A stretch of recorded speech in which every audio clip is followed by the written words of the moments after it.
without further ado, let me introduce our guests. Jim Clark is the owner of Mint Enterprises, LLC. From 2004 to 2009, he was the owner of Icon Construction, building, rehabbing, and flipping homes. In 2008, he earned his real estate license and started his career with Century 21. In 2015, he earned his broker's license and started Exit Premier Realty. In July of 2020, he started his own firm called Mint Realty. Mint Realty, not Realty. Not Realty. We don't like that. We don't like that. Since then, he also launched Mint Mortgage, Mint Property Management, and Mint Men Handyman Service. By the way, I had to cut down his bio that he sent me. There was so much stuff in there, so hopefully I captured most of it. That was great. All right, and Ben Ferri is a real estate broker and owner of the Inform Real Estate Group. He has served buyers and sellers in Virginia since 2015. Previously, he served with the Canadian Army as an intelligence operator. After attending Christendom, he earned a bachelor's degree in history from Carleton? Which one? Carleton. Carleton, okay, I want to make sure. University in Ottawa, Canada. So, if you'll give them a round of applause as a welcome, we'll get started. Thank you. Thank you. Yeah. I should also mention, not on that particular resume, I'm also, class of 97 here at Christendom, and am father to Grace Clark and Lainey Clark. Woohoo! Yes. And mine is very short. Okay. All right. So, I jokingly told you all this there when we were standing back there, but can you kind of just give them an overview of real estate in general? If they have how many of you totally understand real estate? Awesome. Yes, you get a pass, Lainey. Okay, so for those of them and us that don't quite understand what all does it entail? So if you want to give us a high-level overview.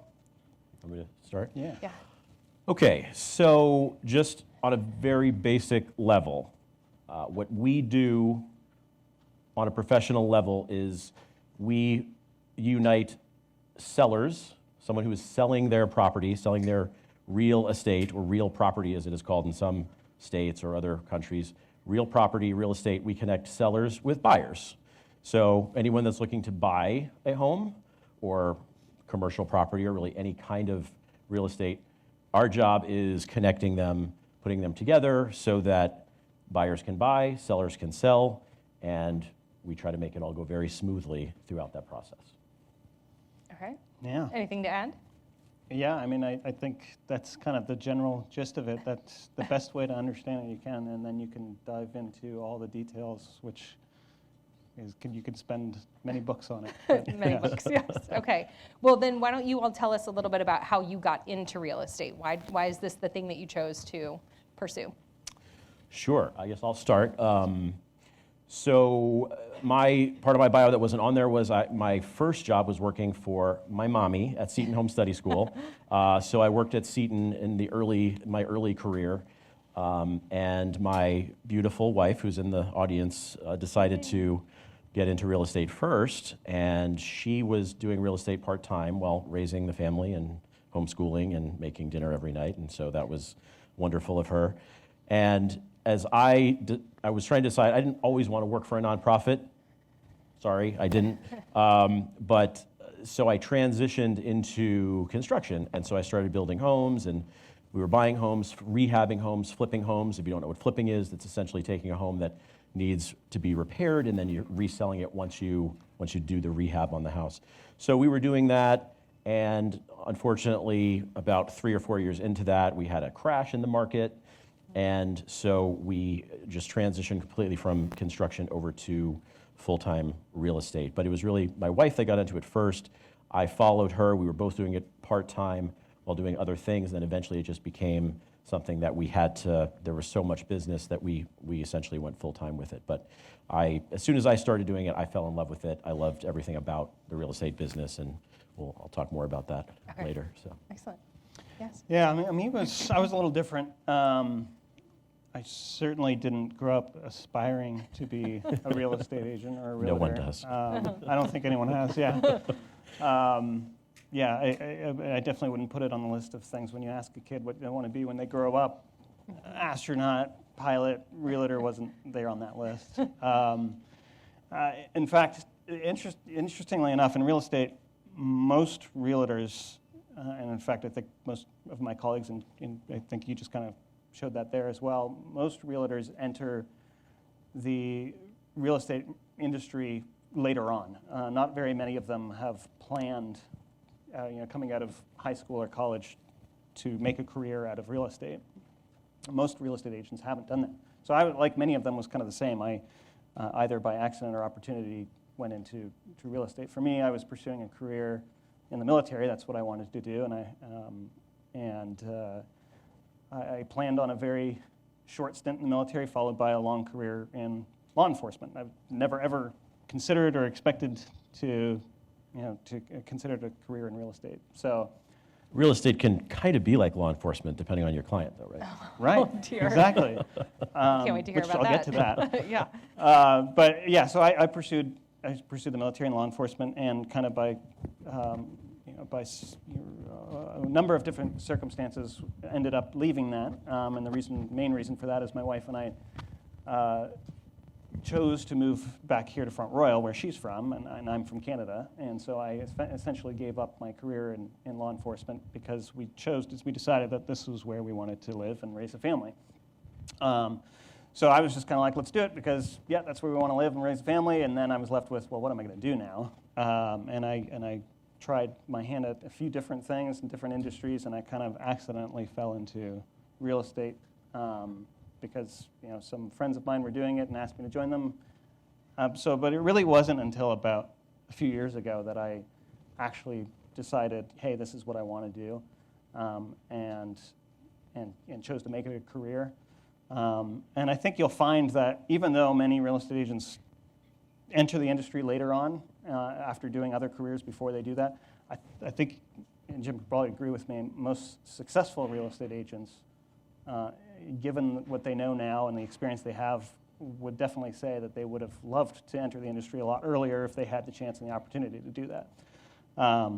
So, yeah, I kind of fell into it. I wish I had started a lot earlier, but I love it, and it's definitely something I'm planning to do for the rest of my life. Good. Okay. Nice. Thank you all. So tell us, how does one go about getting into real estate? What is the licensing process? What do you have to do? Do you have to get a certificate in anything? Do you have to get licensed, et cetera? Is there a process? Sure. Yeah, there's a process. It's probably somewhat varies state by state, but the basic gist of it is that you need to take a course, which is around 60 hours. You can take it online. You can take it in a classroom. Once you take the course, then you have to pass an exam at a approved testing center. And once you pass that exam, both a national and a state-specific exam, at that point, you can then go and work for a brokerage. If you're not familiar with how or what that means, basically, the brokerage is where the agents work for a broker. So the broker is kind of the person that everything flows through officially. So the realtor or the agent is working on behalf of the broker, because everything is kind of the responsibility of the broker, and that's why real estate agents are called agents, because they are an agent for the broker. But so you get your agent's license, and then after a certain period of time, in Virginia it's 3 years, you can then become a broker. But as far as getting your initial agent license, you pass the licensing course, you take the exam, and you become an agent, and then you become dangerous until somebody trains you. Okay. Sure. That's So you're not necessarily trained. You may have the knowledge, but you're not trained on how to get clients and how to go through the whole process? That's exactly right. Okay, so how does that happen then? Well, and Ben can speak to this too, I'm sure, but it's almost a joke that we say Right. that, and that's why you're dangerous when you first finish your agent work and you pass the test, because you have absolutely no clue how to be a real estate agent. Now, you do know all kinds of mumbo jumbo about laws and things you shouldn't do, things that you shouldn't do to get sued, to get the brokerage sued. You'll know how many people sit on the real estate board in the state of Virginia. You'll know what the Taft-Hartley Act is all about. You'll know when Dodd-Frank was passed. Nobody cares. No client has ever asked me, so, I like the house, but how did Dodd-Frank affect my ability to purchase this home? Mm-hmm. So what you learn in the course for becoming a realtor is really just your starting point. It's, I guess to some extent, it'd be like going to college, but you have no idea what career you're going to go into. So until you decide on that career and you are trained in that career and maybe you get further education, you just have the very basic knowledge. And so once you join a brokerage and hopefully you get trained and you have mentorship from other agents or from a broker, that's when you actually start learning where the rubber meets the road, so to speak. Yeah, no, I that's exactly. It's very. I wouldn't necessarily call it easy, but it's very simple and straightforward to get your real estate license. Anyone can get it, and I think a great example of that is there are over 2 million real estate agents in the United States alone. Oh. That is, quite frankly, a ridiculous amount of people in the industry. And so, I mean, that might seem pretty daunting to someone who wants to get into the industry, saying, I mean, that much competition is just kind of outrageous. But when you actually break down the data, you'll find out that only about 20% of real estate agents are actually doing most of the volume. Most of the volume of real estate is done by about 20% of real estate agents. Oh. And even then, when you break down that, you'll find that it's probably about 10 to 15% that are actually top producing, income producing full-time agents. Right. Most of those other agents out there are either really horrible at the job and don't do a good job, or they get the license for other reasons. I mean, you might need it to do property management. You might need it to because you're an investor and you want to buy investment properties. And you're not necessarily using the license to go out and help buyers, find homes, and sellers, connecting buyers and sellers. So, yes, it's very easy to get your license. It's a very different. It's very different to go out there and actually be successful at being a realtor. So. Okay, so is it maybe wise or required that you have a brokerage in mind that you'd be working for before you go get the license? Or is it also a decent idea to just go get the license and then you kind of shop around for somebody that's looking to hire? I'd say it happens both ways. I think there are people who they already know that they want to work for a specific company, whether they have a relationship with someone at that company, they were referred to that company somehow. I think that happens a lot, but I think there also are a lot of agents that they'll just go and get licensed and then they just shop around and they see, what's the personality of the brokerage, what's the, there's a lot of brokerages are just very different. Some are more laid back, some are more strict, and it can depend on who's running the brokerage or different things. Okay. Yeah, no, I think for me, I'm a great example of, just bouncing around trying to figure things out on my own when I first got my license and going absolutely nowhere. What's key is that you need to find the right training, the right tools, the right mentoring, and the right coaching in order to actually, figure out what it is that you're supposed to do and be successful at it. So, I mean, that's another challenge, though, because there's like 106,000 brokerages out there. How do you choose which is the right brokerage? You're going to find one that's actually going to invest in your success. So give you those tools and that training. And there's a lot of them out there, but, doing some research and talking to different brokerages and finding out what they offer is pretty much what you need to do. Okay. So tell us about, because oftentimes when we go to look for jobs and internships and all those things, it tells us how much the job pays. So how does pay structure work in real estate? Because I know it can be, I'm going to assume it could be different. Obviously, we hear like real estate agents work on commission, but what does that actually mean? And do you start out like literally making $0 until you sell that first piece of property? How does that work? That's exactly what that means. Okay. It literally means you make zero. The only way that real estate agents can get paid, or real estate brokers as well, the only way you can get paid is in a transaction. You are representing a seller or you're representing a buyer. It's actually illegal, and you can lose your license if you get paid somehow that's not specifically related to the transaction and it's not properly recorded with the brokerage and with the title company or the attorney's office. So it's all very strictly regulated on how we get paid, and it's a transaction by transaction type of situation. Now, there are other ways that if you work in the industry, you could be an office assistant, or you could be an admin assistant, or you could be in property management, and so there are other ways that other people who may have a license get paid. But as far as the commission side, if it's when you're representing a buyer or seller, that's how it always works. And so, yes, if you need to pay the mortgage that month and you don't have a closing coming up, you might get nervous. Okay.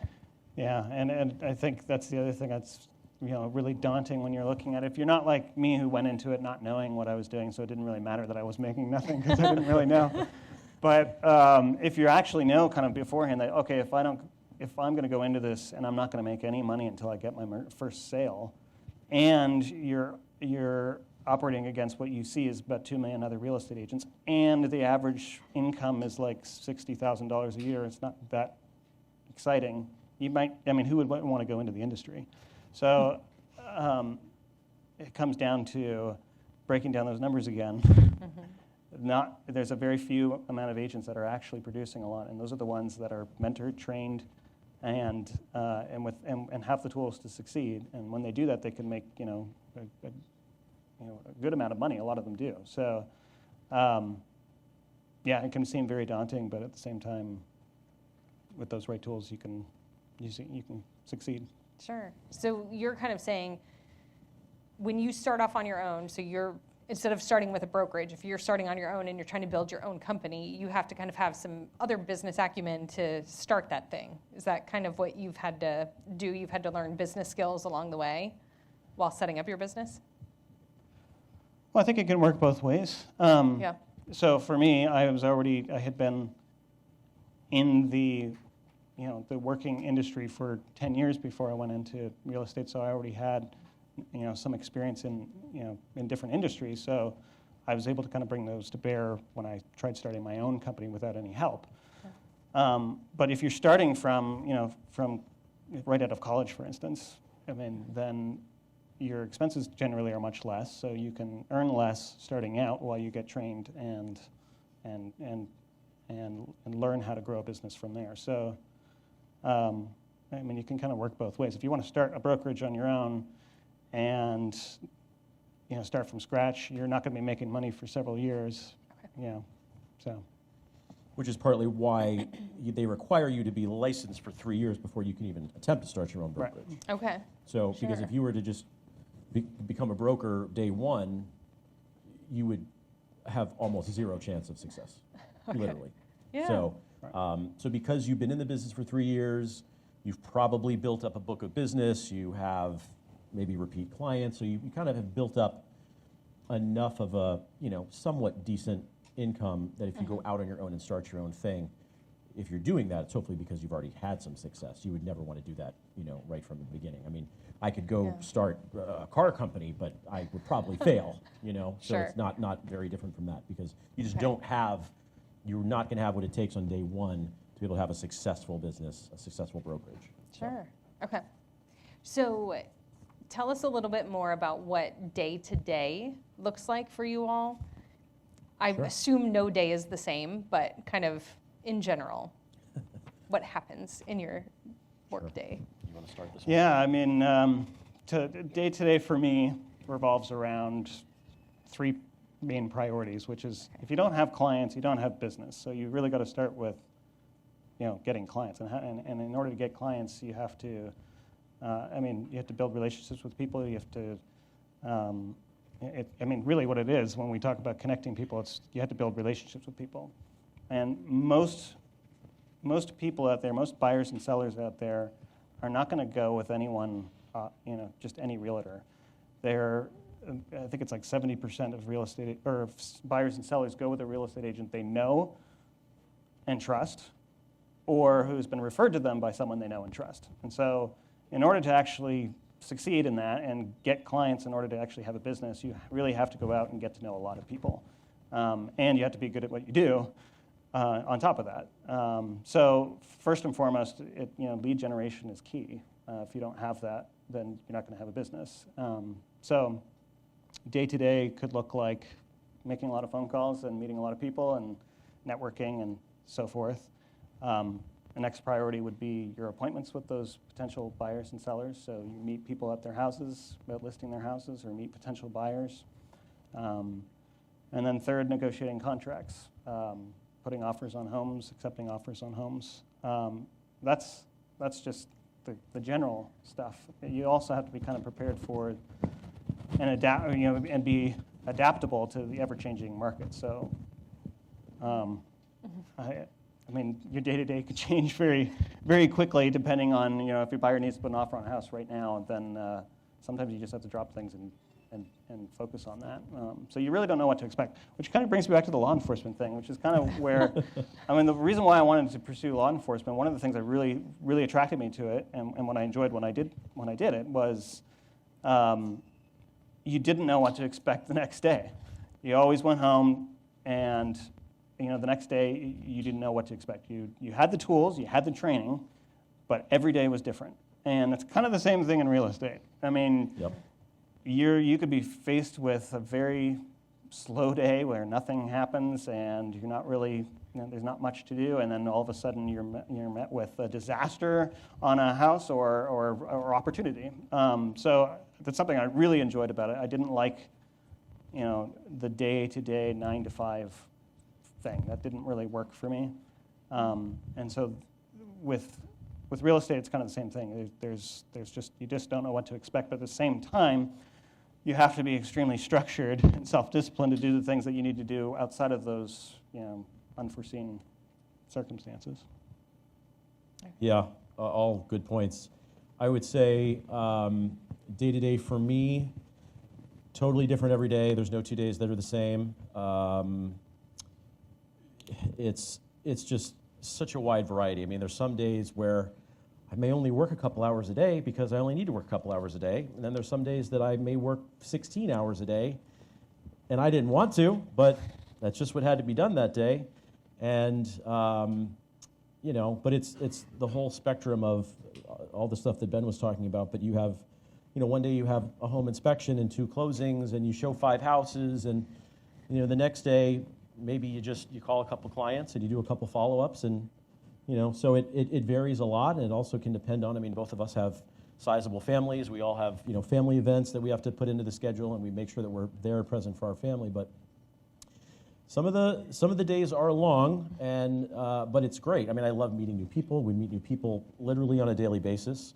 I'm very much a people person, although I've never understood that term. If you're a human, aren't you a people person? Like, if somebody walked into my office and said, "Yeah, I'm not a people person," oh, you don't like humans? All right, well, there's the door. That's just an odd thing. It's a strange thing to say, but yeah. So it can be, every day is very different, and some days can be a little frustrating. Like, a good example is about 4 or 5 months ago, I had a young couple, nicest people in the world. They were closing the next day, and they called me at midnight, and they said, "We need to talk." And I said, "It's midnight." And they said, "Yeah, we know. Sorry, can we talk?" I said, "Yeah, sure, we can talk." And Valerie turns to me and says, "It's midnight." And I said, "Yeah, I know, but they need to talk. They're closing tomorrow morning." So I talked to them for 15 minutes, and I could have said, "Sorry, guys, call me tomorrow. My office hours are 9 to 5. But that's just not, number one, it's not me. Number two, it's not the way to be successful in this business. It's unfortunately a 24/7 job sometimes.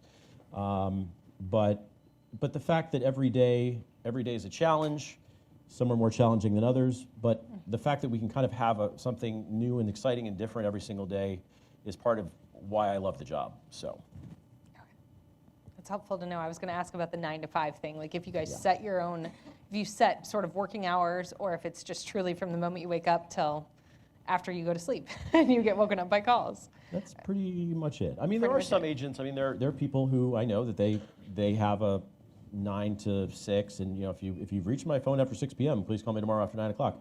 And if they can do their business that way, great. Mm-hmm. But I have found that that's just not always the case. Okay. So tell us a time when you struggled in your job. When they called me at 12 o'clock at night. That would be one case, yes.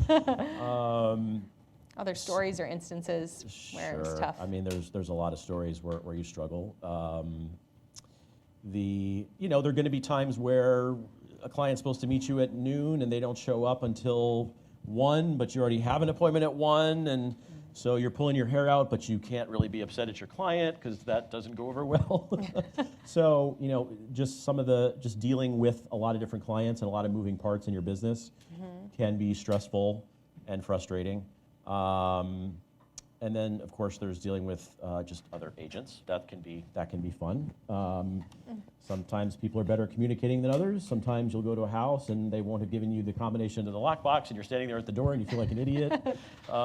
So there's just a lot of weird stuff that happens. None of it's cataclysmic, at least hopefully not. But most of the struggles are minor struggles. They're frustrating at that moment, but they're really not too bad. So I don't know. Do you have other stuff? Yeah, I mean, exactly the same sort of things you're saying. There's always something that you just unforeseen circumstance. Home inspections are great examples of that uncover something you'd never expected, whether you're the one selling the house or whether you're representing the people buying the house, or someone backing out of a contract at the last second, and you don't foresee that, and the moving truck has already moved your client's stuff out of the house, and the next thing I know, that the house is still there and they haven't sold. I mean, those are certainly probably the biggest struggles, but I would say for me, my struggles are more with, again, I kind of like being the adaptive, unforeseen stuff. I don't mind jumping in when things are in a crisis. I'm kind of at my best in a crisis, so I don't really mind that too much. It's more of when nothing's happening, and I know I should be probably calling people and talking to people or going on my way, and I'm just tired and I don't want to do that, and I just want to spend time at home or something like that. And you have to go out and do some things that you just don't want to do. That's my struggle is when nothing's actually happening and everything's working along smoothly, but that 6 months from now, if you're not constantly getting in front of people and talking to people and building relationships, and then you won't have clients down the road. So sure. So in that regard, it's kind of you're working now. You're kind of investing your time now in those clients and building relationships for the payoff later on. Yeah, because again, what Jim said from the very beginning, what we do is we're connecting people constantly, and if most of your business comes from referrals, which most real estate agents come from referrals, then you constantly have to be on top of helping. You have to constantly be talking to people about and connecting people with other people, and they view you as those people that connect people, and so they're more likely to connect you with a person who needs a home or needs to sell a home. And I think that's a challenge that most real estate agents have, is that if you haven't built up that relationship base for years, and you're like me, who's just kind of starting out on this, then it's a big challenge. And I'm a reactive person. I like reacting to things, and being proactive is a challenge. So if you're very proactive, then great, but you'll struggle on the reactive side of things. Okay. Yeah. So let's flip it and tell us something you're proud of or an accomplishment that you've had in your real estate business. My daughter Gracie just got her real estate license. Oh, very exciting. Let's go to her. Yay. I don't know where she went. Following in my footsteps, so that was very exciting. More industry specific. I think the thing that makes you proud, and it happens very frequently, is just going through the process, being that trusted advisor for someone, and handing them the keys to the house, and they're practically in tears. I mean, you're helping them buy their dream home, and on a daily basis, we don't think about how big a deal that is to the people that we're helping. But every single time you pass those keys over, and they say, "Thank you so much," and it just makes you feel great. It's a huge deal, and they remember it forever. And I'll run into clients I haven't seen for 10 years in the grocery store, and they're like, "Jim, I love you." I'm like, "Shoot, what's their name?" But yeah, it really happens like all the time that we have these great experiences with people, and it's meeting people and meeting so many great people. There's so many great people that I've met and great clients, and it's hugely rewarding to just go through that process with people. And the culmination of that is just this joy that they have. And to experience that and to be part of it and to feel like you had a major part in it is huge. Awesome. What about you? Yeah, for me, I know I said like you wouldn't have found me as a kid growing up wanting to be a real estate agent, and I don't think I know of any kid up until this morning that would have said, I want to be a real estate agent when they grow up. But my daughter came to me this morning, and they were outside building some town in the snow, and she told me that she was the realtor showing the kids, who were buyers' houses, and I was like, sweet. That was great. But I happen to think I hope that's because maybe it's because I'm a good father and not necessarily that she really sees me as a realtor or something like that. But chances are it's because that's all she knows I do is sell and buy houses. But I think for the triumphs, on top of everything you just said, I think it's also just meeting the goals that you set out to accomplish. Again, a few years ago, it just seemed like a very daunting task to be successful in real estate. I was seriously considering leaving the real estate industry. I wasn't doing very well. And then when I started to realize, okay, there are certain things I can do to be successful, and I just have to do them. And many of the things that I have to do are going to be very uncomfortable, such as being that people person. I have to get out of my shell and go and do that and do those day-to-day things that I'm not that good at. I just have to do them and do them well and do the best as I can. And setting goals that you think at first are very unachievable. So when you actually get within those goals or reach them or exceed them, that's a great feeling, and it just makes you want to keep going. And just having that feedback from your clients when they are very happy for, whether they sell their house or buy it, and you have those little successes, it just really keeps you going. So, yeah. That's wonderful. Awesome. All right. Have you ever dealt with difficult clients who challenge your values? You didn't. This was not on the list. That was not. I had a conversation with a student, and we were discussing some stuff, and I was like, you know what? This would be a great question to ask them. Yeah, the challenge your values. I would say yes, but very few and far between. I've had clients who, unfortunately, and it's not I'm not going to blame them because of the way that they behave, but sometimes there are people, and this process can be very difficult, and they may be trying to sell their home, and they think it's going to sell in 5 minutes. It doesn't sell in 5 minutes. It can take a little time to do marketing and get the house out there and everything. And so I have had some clients who were, shall we say, not very respectful at times, and I have had to say to them something to the effect of, I understand that I'm working for you, but don't ever treat me that way again. And so sometimes if you get lost in the fact that, well, I'm just trying to make the sale, which you should never do, by the way, because that's not what's important. What's important is making a client happy, getting a client what they want. But at the same time, if someone is belittling you within the process, and you can't stand for that. So you have to sometimes stand up to a client, or maybe say something that you would hope you wouldn't have to say because of what they said. So it can sometimes be a very difficult process when people are not just expecting too much from you, but treating you in a manner that you wouldn't think they would treat someone in a professional situation. Sure. So that would be about the closest thing that I could say. As far as like a core value, like questioning, and somehow, I would have to say, wait, as a Catholic, can I do this or not? Or, that really doesn't come into play. Okay. Maybe one thing that I'll talk about later. Okay. But anyway. Yeah, I don't think I've ever been challenged on necessarily core values either. I've certainly had clients who may challenge me on those because they're more interested in learning about wait, you don't want to screw over the buyers, or you don't want to No, we want to make a deal that's good for everybody, not just you. And you definitely come across quite a few times.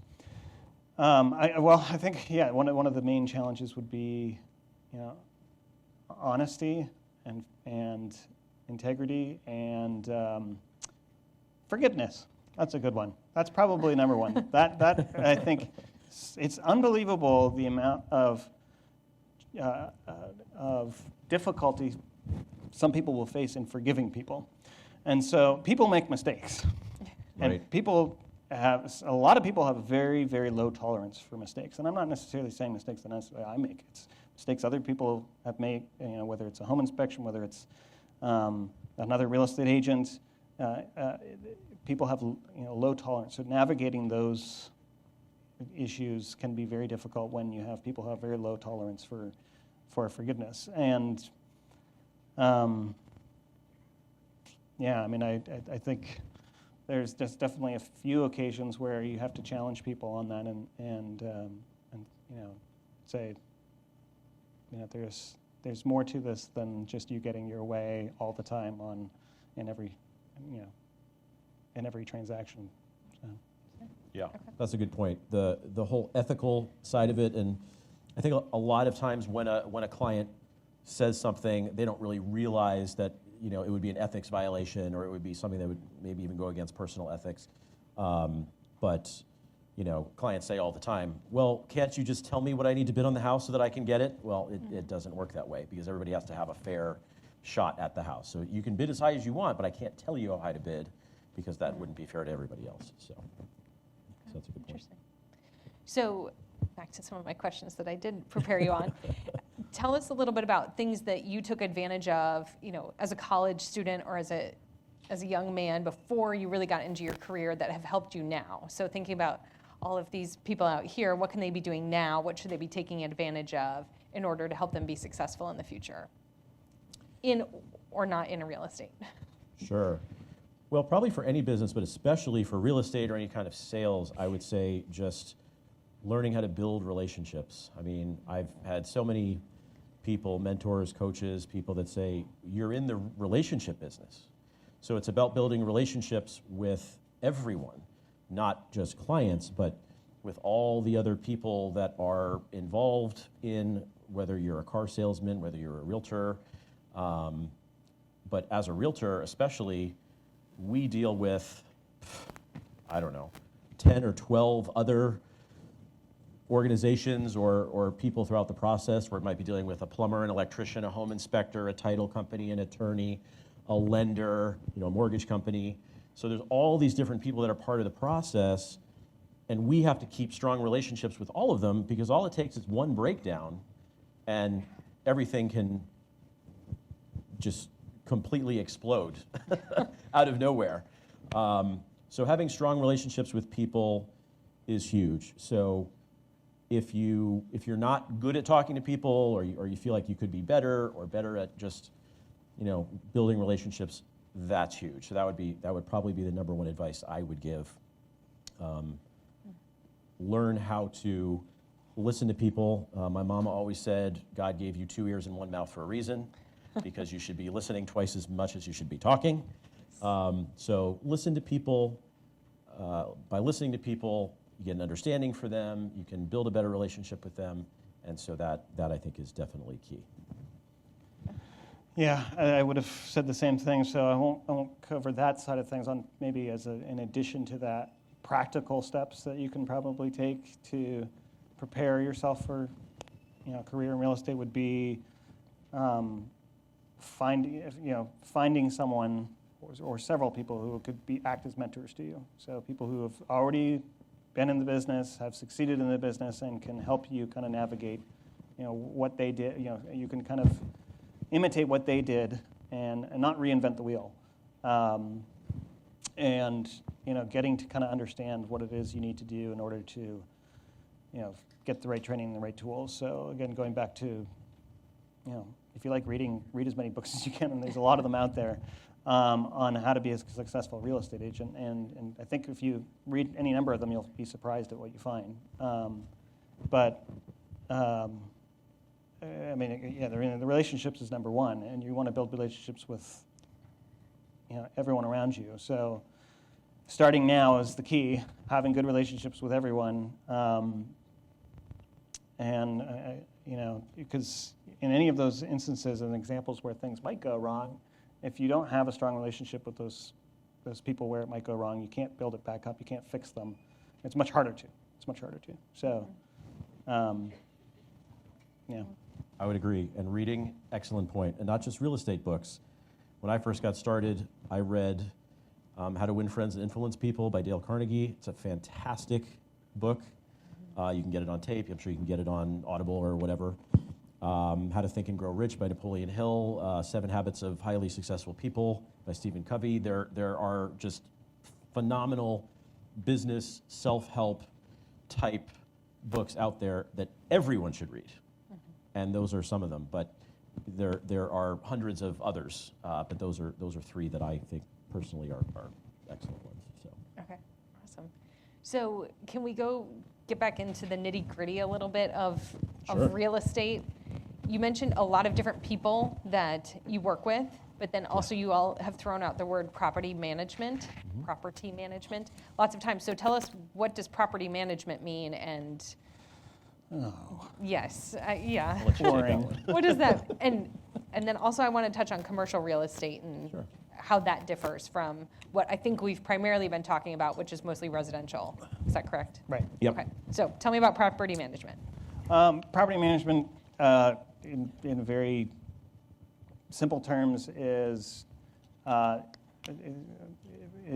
basically managing people's investments. So a lot of people, there are investors out there who buy properties and rent them out and make a profit off of that. And so property management companies exist to help those people manage the property, and that will be getting them tenants, ensuring that the home is maintained in good fashion, and you can be as in-depth or as hands-off as you want to be. So most property owners, can exist, most property owners who have property managers who have property managers managing their properties don't spend a lot of time on their properties, don't even think about them. So good property management companies have a whole portfolio of properties that they manage for these investors.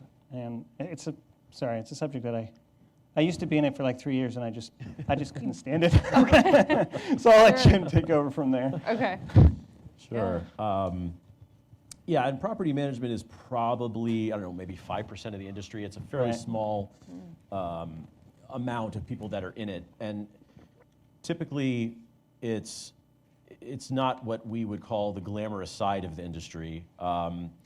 It's usually working with people who are unhappy. It's a tenant that's not happy because the property's not being maintained well enough, or you get a call in the middle of the night because there's a broken pipe, and you got to send somebody to fix it. And so, not glamorous, and usually it's not particularly lucrative unless, as Ben said, you have a company where you're managing 100, 200 properties, because each one that you're managing, you're not making a huge amount of money from. So, so it can be tedious. It's definitely something that's needed, and we definitely have a need for it here in the Shenandoah Valley and really anywhere, because investors they want to invest. They don't want to worry about tenants and leases and making sure the rent is paid.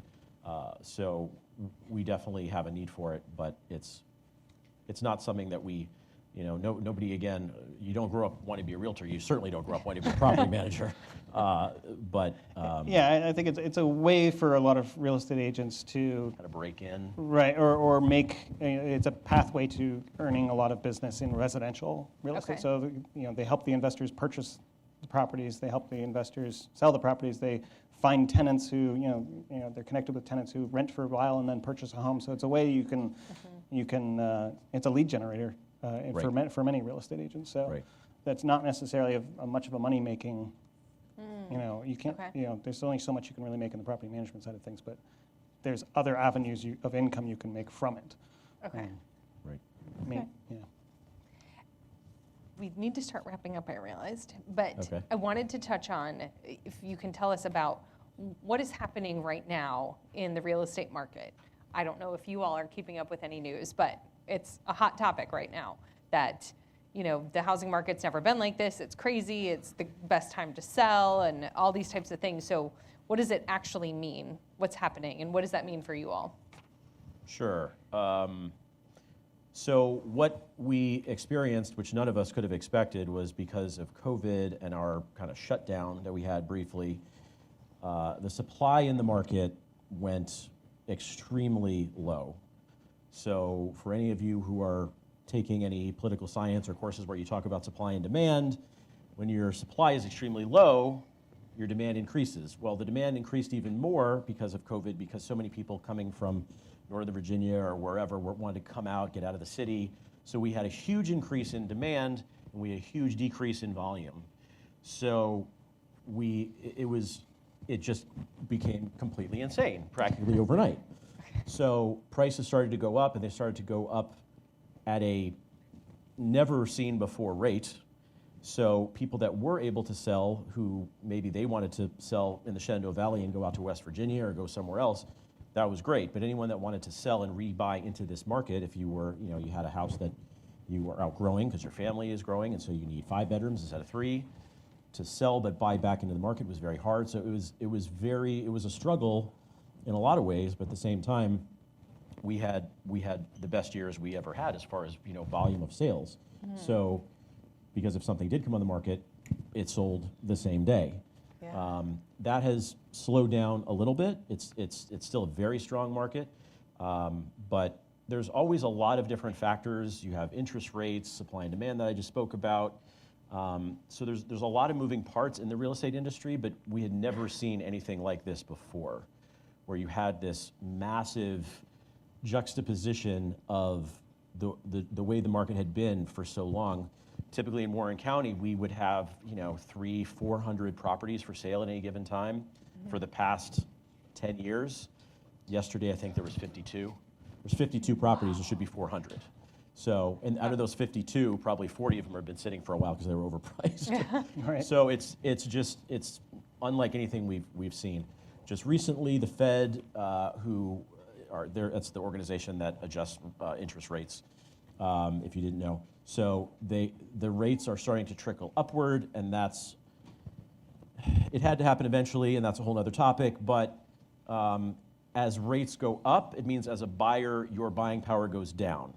So if an interest rate is at 3%, and you can afford a house that's $300,000, if the interest rate goes up to 6%, you can now only afford a house that's $240,000. So you were just shopping at $300, and now all of a sudden you're shopping at $240, and you're like, what the heck is going on? Why is this happening? Well, that's just the way the markets work, so they're ever changing. So there's a lot going on, and it's currently as tumultuous as maybe it's ever been. Okay. So, Yeah, it's been very crazy. And I get this question a lot from buyers: is should we even be buying right now? When is the market going to collapse? And I mean, when you're looking at it, I think, yeah, we've got inventory way down here, and we've got demand way up here. And in order for the prices to go down, you're going to have to see an actual complete flip-flop of that demand or inventory go up and demand go down. Well, there are many, many different factors, or at least in our local market, that are fueling demand. And and I think the pandemic, for instance, and the lockdown, I don't think it necessarily caused it, but it accelerated the movement that was already kind of happening. So, for example, there are many retirees in the city, a lot of baby boomers who are now selling their houses for a great price and moving out into the country, which they already planned to do several years before, but now it's kind of accelerated because they can get a great price for their home and it can sell tomorrow. And the pandemic and the political atmosphere, for instance, might make them want to move. We don't want to be here anymore. So that's just one factor. There's every indication that you'll be able to work from home a lot more. So there's a lot more people who didn't really want to live out here because they would have to commute into the city, but now they might have to commute to the city only once or twice a week, if at all. Right. And so they can afford a much nicer house out here for a much less, a much better price. And so that's pushing those kind of people out here. There's a lot more people moving to Front Warren County in general than there used to be. That's just generic growth. Our proximity to DC, that's always been an expectation. So what I tell my buyers is that, yeah, that extreme rate of growth that we've seen and the climb, price climb, that might slow down and is likely to continue to slow the rate. But it's unlikely to see a downturn in the market, barring some somewhat catastrophic event to make everyone all of a sudden sell their homes, and our demand, go the opposite. So what we would like to see is a much more balanced market, which is Right. more homes on the market and enough homes to meet the demand that we're actually seeing, so that it's not so crazy for our buyers. And but I don't know. There's still an unknown there. No one knows. But it's certainly not what it. There's no evidence to suggest it's anything like it was, for instance, in 2008, which a lot of people remember. Mm-hmm. A lot of people lost big time in that, and so they're much more cautious now. But Right. those kind of, the factors that will help kind of push inventory up, for instance, and demand down will be interest rates is one big one. But there's still a lot of cash buyers out there, so it doesn't affect them. And then there, maybe some foreclosure. There's been forbearance on foreclosures, for instance, but there's no evidence to suggest that's a lot of homes. So, hopefully we're turning towards a more balanced market, but Okay. still strong. The phone call I got at midnight was, should we buy this house? So I know exactly what you're talking about. And my response to that was, is your family going to be happy there? And they said, yeah. I mean, they were living in a little apartment out in Northern Virginia, and they're buying, 2,500 square foot, 3-bedroom, 2.5 bath that they were in love with. And I said, is your family going to be happy there?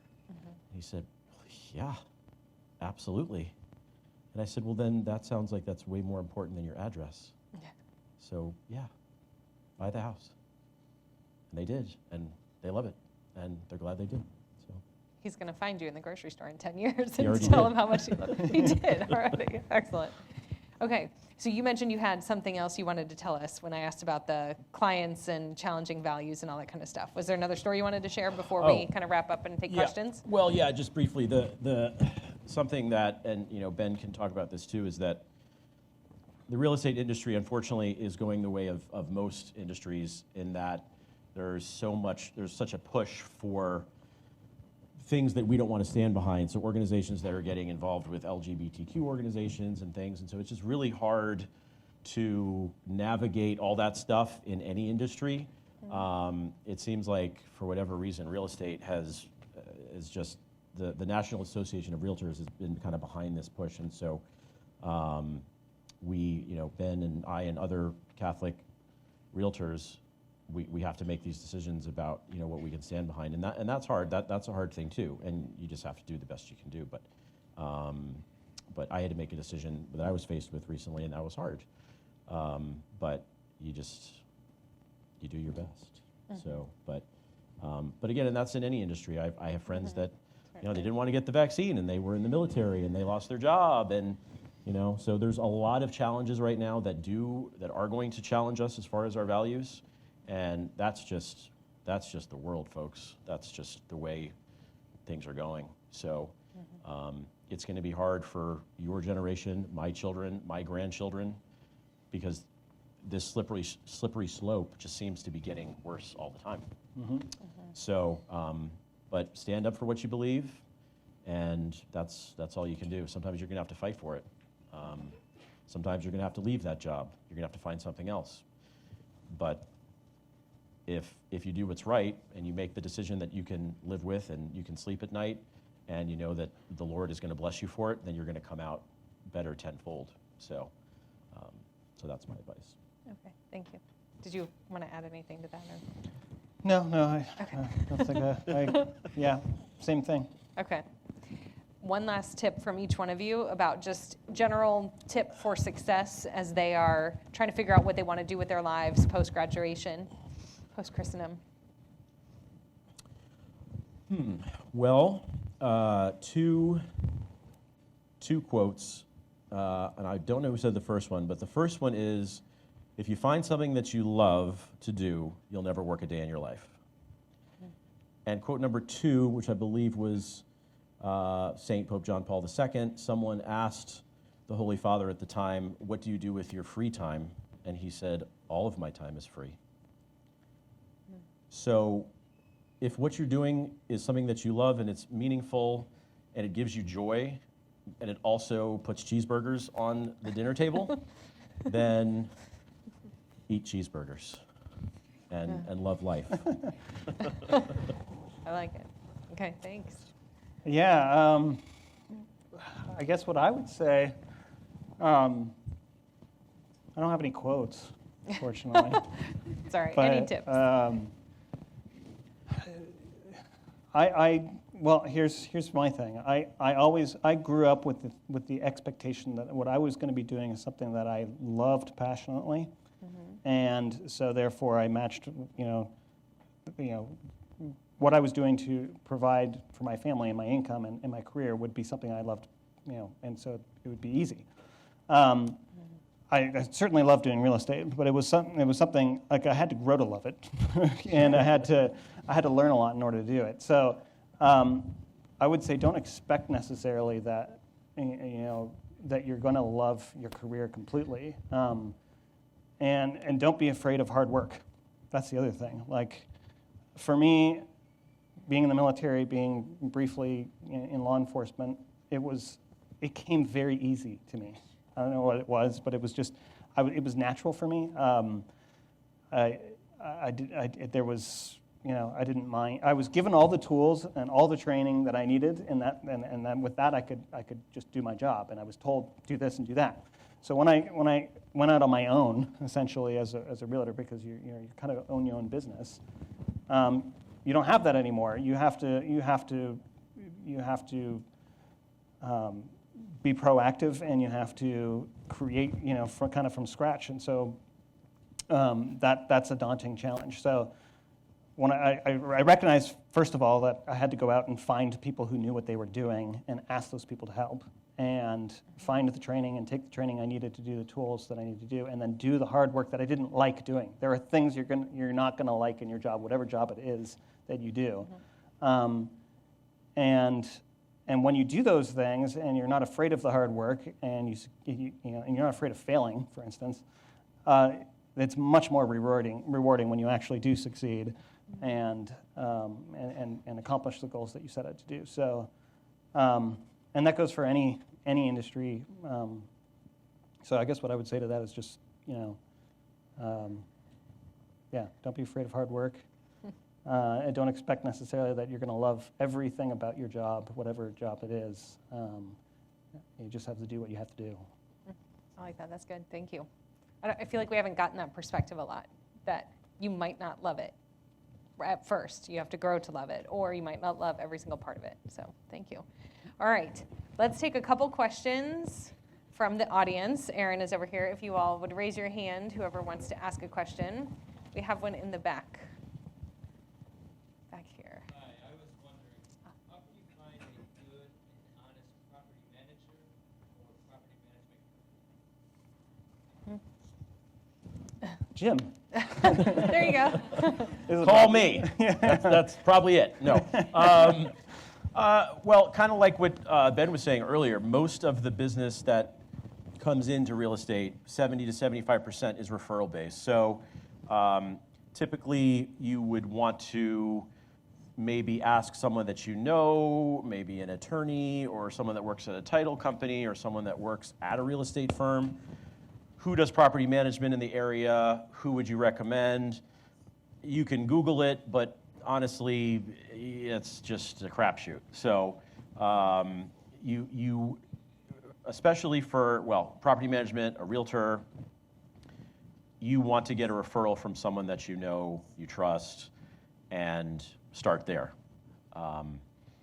After that, you can continue searching online and those types of things, and read reviews. Reviews are usually fairly accurate, so that's always a good point as well. So, but that's where I would start.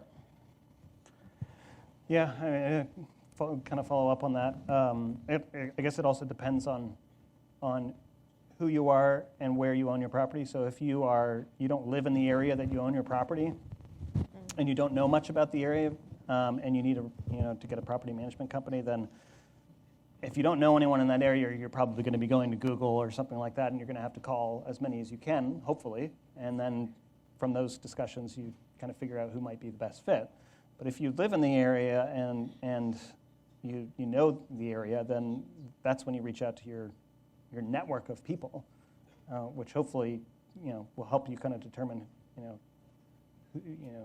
who they would refer you to and put you in touch with someone that if you know and trust someone who refers that, then that's how you find it. So yeah, network is key there, and also you're never going to find a perfect real estate or property management company. You'll find really good ones though. Did you have a follow-up question? Where'd you go? Okay, next question. Where else do we have?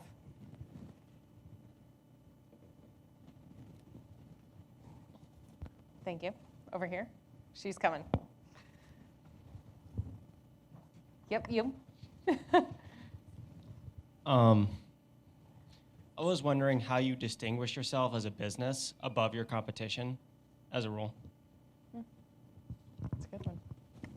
Well, for me, I base it on good looks, and Ben's better looking at me, so he wins. No, but seriously, I think the way you distinguish your business is simply by your reputation. You build your reputation both organically with clients, with your network, and then also with your online presence, social media, all that stuff. And so distinguishing that, there's all kinds of classes that you can take to have letters after your name, and sometimes people care about those things.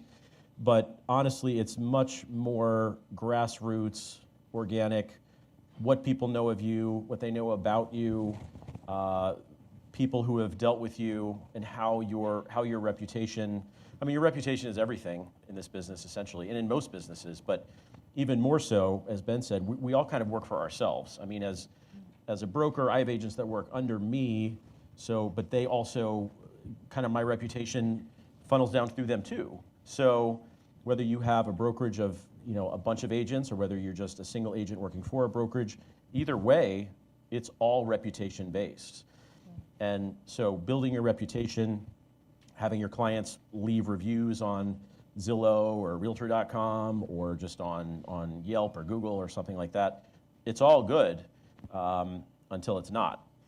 And if it's not, then that's when you get in trouble. So one bad review can spell bad news for you for a long time. So you do your best, you keep your reputation solid, you treat people right, and you'll be fine.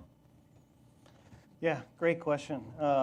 Especially when you're me several years ago looking at deciding whether or not I wanted to continue in the industry. And when I'm looking at it saying okay, in Front Royal there's 200 to 250 real estate agents alone in Front Royal. How the heck am I going to compete with that? How do you stand out above all those other people? Well, first and foremost, when you start to realize that it's only actually about 20% of those that you need to actually compete with, True. then it seems a lot better. Okay, the odds are better in that way. So looking at other real estate agents who are successful, I think I would say the same thing as you. Probably the number one reason why they're successful is the amount of people they know and the reputation they carry within those groups of people that they know. So, that's difficult. That's hard because bad reviews or bad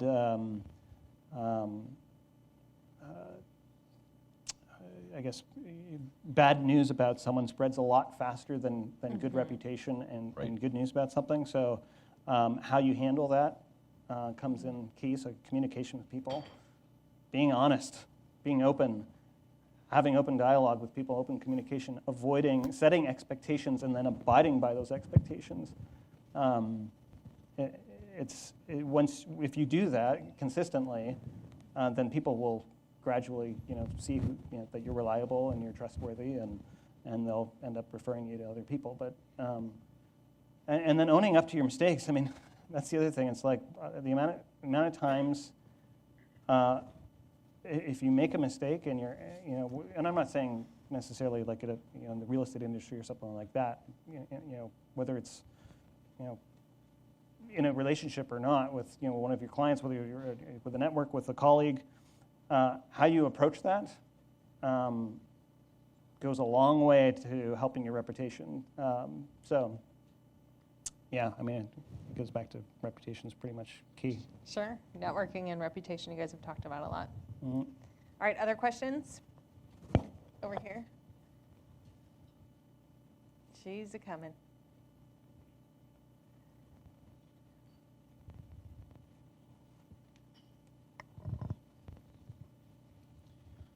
It seems like it doesn't really appeal to either of you guys, the property management side of things. So I was wondering what you make of people like Grant Cardone, who started off with like $3,000 to their name, ended up owning over 12,000 units to their name, and owning like $2.2 billion in properties and things of that nature. Are they anomalies? Is that something that's attainable? Yeah. What are your thoughts? Sorry, I'm just jumping really quickly. Like, there's a difference between being necessarily just a property manager and being both a property manager and an investor. Right. So, going out there owning a lot of properties and being a property manager is one thing, but just being a property manager alone is there's a difference there. So, Yeah, but I'll let you go. Yeah, two different things going on there. But yeah, I would agree with Ben. That's correct. But yeah, if you can start out with $3,000 and own $12 billion in real estate within 10 years, do it. If you want my help, let me know. Yeah, I mean, Grant Cardone is probably a great example of someone who, kind of went from nothing to a lot. But I hear this a lot. Those people who are, at the top of their game, whether it's real estate industry, let's just take the real estate industry as an example, or Bill Gates or whoever.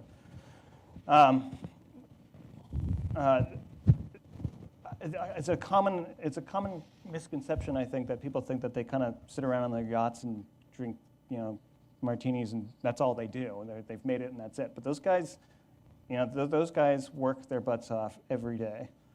Every day they're up. They've been doing this their whole life.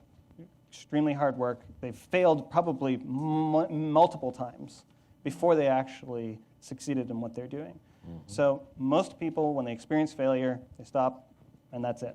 They don't try again. They don't do it again. So the people that succeed are the ones that have failed quite a few times before they've actually got it right. Mm-hmm. So property management, investor Grant Cardone, good example. And that's the same thing with real estate agents. I'm a great example of that. I failed many times before I actually started to succeed in what I was doing. And I was literally, I was considering leaving the industry not that long ago because, it was hard and I didn't want to fail. I was afraid of failing. And once I turned a corner and realized, no, I just need to buckle down and accept that, if I fail, I'll just keep doing it. I have to keep trying. And that's kind of what led me to the success I've seen in the past few years. So. Nice. All right, other questions? Last chance. Up here. Nicholas. We have to use the microphone so that we can record the questions, because otherwise we can't hear you on the video and all that kind of stuff. So thanks for your patience. Yeah, I was wondering, you were talking a lot about the differences in the markets and how those affect sellers and buyers. How much of that affects you in your financial picture on a day-to-day basis? Like, how much do you watch the markets, and how much does that play into the viability of your job? That's a great question. I think, whoops. I think I broke that. I would say it depends on your status in your business. So in other words, Ben talked about there's 80% of real estate agents that get their license, they never do a single transaction. So those people probably aren't watching the markets a whole lot. But for me, doing a lot of transactions, a lot of volume. It's my main source of income, all that. Yeah, I'm watching the markets every day. I'm keeping track of interest rates. I'm keeping track of volume. I'm keeping track of, everything in the market from all kinds of different angles. How many properties are being listed per week? How many properties are selling per week? Is there a shift in price? Are there more properties that are selling at higher price points right now as opposed to lower price points? So, yeah, we're looking at that stuff. I'm sure Ben and every other realtor that takes this business seriously, they're the 20% that take it seriously. You are watching those trends very closely because all of that is going to impact your bottom line. So there were years after the crash in 2008 where we thought pretty much realtors weren't going to have a job for a while because there was just no light at the end of that tunnel. Now, that again, market shifted, foreclosures happened, investors came out of nowhere, bought the foreclosures, resold them. So even in some of what we think of the worst times, they really weren't the worst times. But it was those people who could weather the storm, and maybe if they didn't have a commission coming in for the next 6 months, but if they could still keep their head above water, and they had planned for rough patches, which you have to, then you were able to weather that storm. So, but the answer to your question is yes. We keep close track of markets, trends, all that. Yeah, no, definitely. I mean, it's key to have an understanding of what's happening in your local market because, I mean, well, you can't really be that much of assistance to your buyers and sellers if you don't actually know what's going on in the market. So yeah, that's very key to. I mean, one example of that would be, some of the buyer wants to put an offer on a house and they're looking back 6 months ago and they're saying, well, why should I be paying, $600,000 for this house when comparable homes were selling for $550,000? Why am I paying $50,000 over or above what it was 6 months ago? Well, we already know what the trends are being. We already know, based off of what the current market is happening and what my other buyers are doing, is that they're all bidding way over price and there's multiple offers happening. So you have to keep tabs on that so you can explain to your buyers what's happening and why it's the price it is. But in the downturns, planning for the downturns, I mean, seeing the opportunities as well. So planning for the opportunities. So for instance, in the 2008 crash, I think it was something like 25 to 30% of agents left the industry. So there goes a whole bunch of your competition right there. So it's like you take advantage, see the opportunities in those downfalls when, so when those kind of rocky, things happen in the market, you could just kind of jump in and take advantage of where the opportunities lie. Buying investment properties, for instance, in 2008. So really having a grasp of your market and planning for what might come is pretty important. Yeah, that is. Okay, for everybody's time, I'm going to kind of wrap up there. Is there any last words you wanted to share with them before I wrap up? No? I don't think so. Okay. One thing I hope you heard them say a lot was about building relationships. So oftentimes in EFL or in my newsletters that I promise I send you all, really important information, and I want you to read it, I talk about networking, and Mr. McFadden talks about networking. And oftentimes students get very scared by that, and they're like, well, what does that mean? They don't quite understand that. And hearing you all talk about this today helped me even be able to translate it a little bit more. That really and truly networking is all about building relationships with people. One day they might be able to do something for you, and one day you might be able to do something for them. And it's kind of that simple, if that makes sense. And in our sophomore EFL this week, I'm having you all start networking with one another. And so I want you all to remember, everybody sitting in this room, you are each other's network right now. And hopefully 5 years down the road, 10 years down the road, I'm sure you all stay connected with people that you went to school with, and you can look to them as your network, especially people who stayed in the area and from Christendom and stuff. So I want you all to hear what they had to say about networking and relationships and how important that is to their job, because it is important in so many other industries and jobs. And I just want you all to keep hearing that and see that it's actually kind of easy, right? I mean, some of it, the cold stuff, find the lead generation, the cold calling might not be easy, but the networking, the building relationships, talking to your friends and family, Simple. et cetera. Simple. There you go. Not necessarily easy. There you go. I like that. Simple, but you just got to do the hard work. Sure. Well, That's a distinction. good example of that, where it really makes a massive difference, and I'm sure Ben can give many examples of this too, is that if you have a strong relationship with an electrician or a plumber or a home inspector, you have, a broker friend of mine calls it the dirty dozen. They have this list of dozen people, and those are their go-to guys. But if you have a relationship with an electrician and you refer him business all the time, and if you call him on a Saturday morning at 10 o'clock and say, hey, Dave, could you come over to this house? I need this work done immediately. This is like, it's going to be a disaster if this doesn't get done. Well, if he was just a guy you called out of the phone book, he'd be like, who are you? And goodbye. But somebody that you've built a relationship with, that you've known for years, you've business back and forth, and you have this great relationship, he'll be like, yeah, what's the address? See you in 10 minutes. And that kind of relationship building is absolutely crucial in our business, but in many other businesses, the same way. And so when Kristen drills that point home, networking, absolutely vital in most industries, but in sales and especially in real estate, massive. It's massively important. Yeah. Thanks. That was such a great example. I'll have to use that one.